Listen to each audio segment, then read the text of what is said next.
Magandang araw mga boss, welcome na naman ho sa aking channel.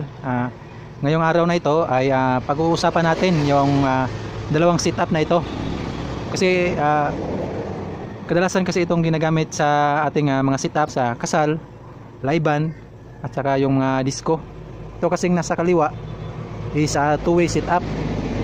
Ito namang sa kanan is three-way setup. Pag-usapan natin ngayon kung ano yung pinagkaiba ng dalawa. Based on my experience lang ho yung pag-usapan natin. Itong si two-way mga boss, itong nasa kaliwa, ito si two-way. Yung gamit kasi niya is dalawang amplifier lang. Yan, dalawang amplifier. May yung equalizer, kasi kumuna yung mga may equalizer talaga at saka crossover. Yung two-way kasi dalawang setup lang. Yung two-way kasi dalawang amplifier lang kasi yung isang amplifier is para sa sub. Yung pangalawang amplifier naman is para sa mid at saka high na. Magkasama na kasi may dividing network yung sa ating box ng ating mid high. Kaya yung gamit ng ating two-way is dalawang amplifier lang. Samantalang ang ating three-way, itong nasa kanan ng boss, is tatlong amplifier. Yan, tatlo. Yung pinakababa is para sa low. Yung pangalawa sa gitna is para sa ating mid. Saka yung nasa taas is para sa ating high. Magkahiwalay ho yung tatlo sa ating three-way. Para sa ating low, mid at saka high. Yan yung pinagkaiba nila sa two-way at saka sa three-way. Sa ating processor naman mga boss, itong sa ating two-way, dito tayo sa ating two-way. Dito sa two-way mga boss ay yung gumagana kasi dito is yung low output lang tsaka yung high output kasi naka two-way. Yung high kasi dito natin nilalagay yung ating amplifier kasi ito na yung output ng ating mid tsaka high. Dito magkasama na yung dalawa. Yung low, ito yung low output tsaka yung mid at saka high na dito na yung output ng ating mid at saka high sa ating two-way. Samantalang dito sa ating three-way naman mga boss, ito sa kabila, three-way setup natin, itong tatlo low, mid at saka high na output is yan yung ginagamit natin kasi ito yung low ng output ng low tsaka output ng mid tsaka output ng high. Lahat ho ginagamit ito kasi individual yung connection natin sa three-way, sa high, mid tsaka sa low. Yan yung pinagkaiba nung two-way tsaka three-way mga boss.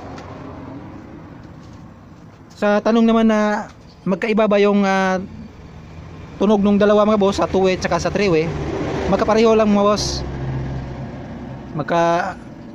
Ang hindi lang magkapareho is yung kanilang connection sa likod saka sa kanilang mga kable na ginagamit.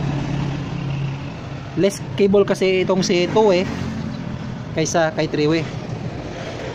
Kasi sample sa ating kable patungo sa ating mga box. Itong si two-way kasi pag nag-connect tayo, kunwari 4x4 yung ating sound system is apat lang na kable yung ginagamit o yung speaker wire. Dalawa sa sub na kable at saka dalawa sa ating mid-high na kable sa ating two-way.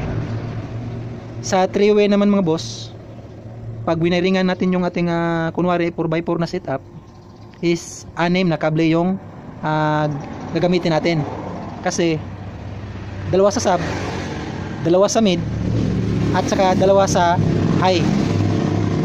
Yan yung pinagkaiba mga boss. Pero sa pagtunog ng mga boss, sa tunog ng dalawa, pareho lang mga boss.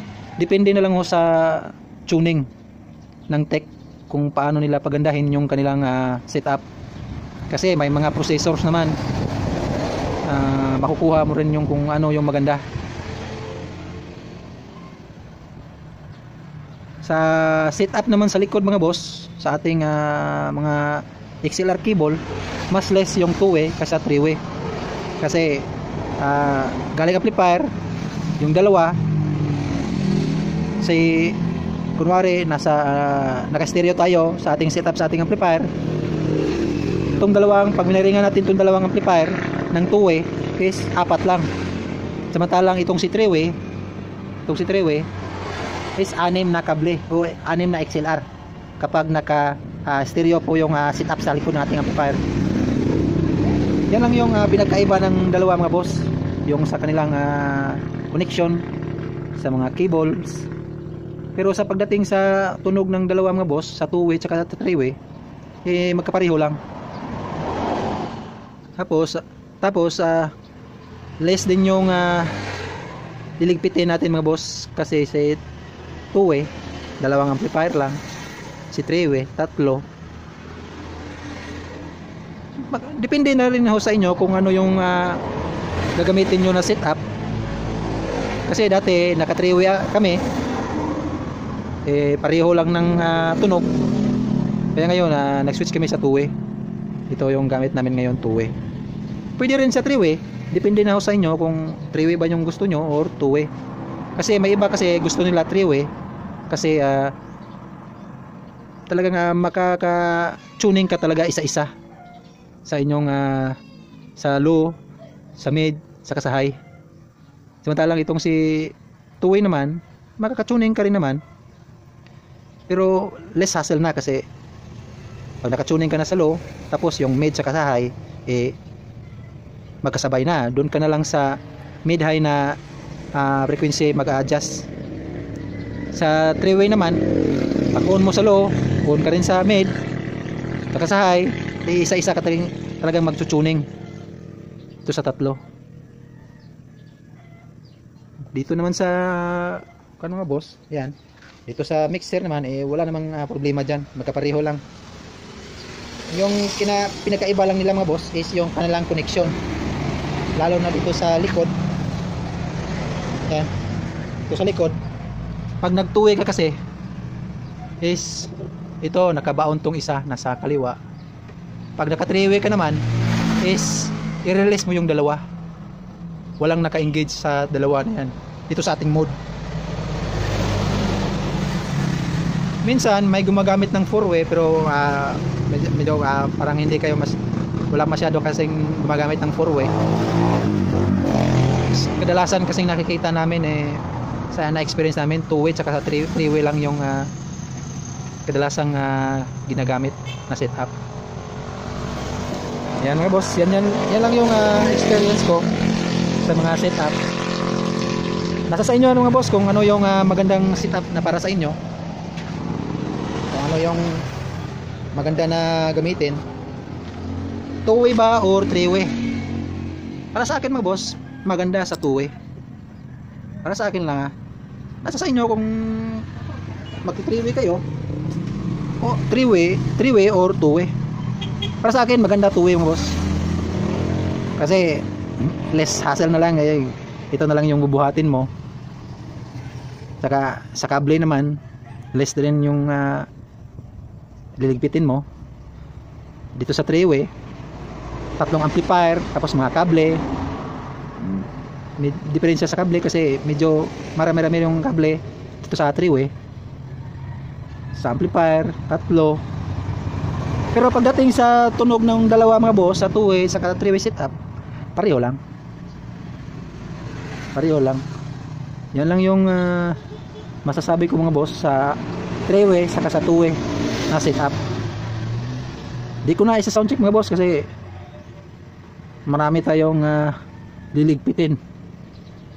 Baka sa susunod na araw na lang sa sound check. Bigyan mga boss, yan lang yung video natin sa ngayon. Baka sa susunod na araw may bagong video na naman ho tayo. Salamat mga boss. Ito yung 2-way at saka 3-way setup natin. 2 amplifier sa 2-way, 3 amplifier sa 3-way. Salamat mga boss.